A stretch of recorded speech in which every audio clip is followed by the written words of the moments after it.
you have to be cognizant of what people are actually doing.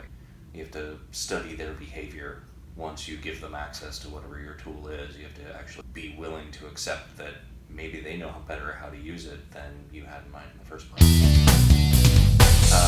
You look at any major technology in the last 20 years, the evolution of technologies, things that are as simple as email. Email has changed dramatically.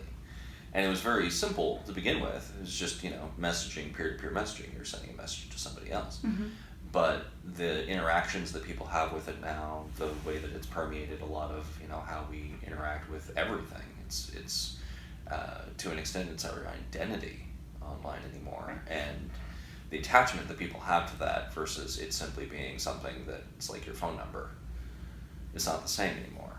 And so that evolved not because somebody had a bright idea about how to use email. That evolved because how people used it. You have to be cognizant of what people are actually doing. You have to study their behavior. Once you give them access to whatever your tool is, you have to actually be willing to accept that maybe they know better how to use it than you had in mind in the first place. Yeah. Which comes to the next piece, which is when you've launched it, you're done. And that is also almost never true. You launch an app or you launch a website, the reality is your work is just getting started.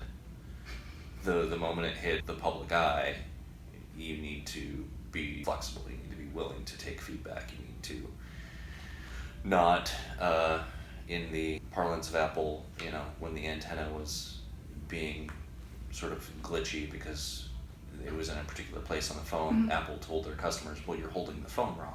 You can't tell them they're holding the phone wrong. They're holding the phone the way that they hold it. Right. And if there's enough people for that to be something that's common, a common complaint, then you have to be able to say, oh, we put it in the wrong place. And Don't be willing expect to your change. users to adjust to you. You have Yeah. to adjust to your users. Yeah, if you want to keep them.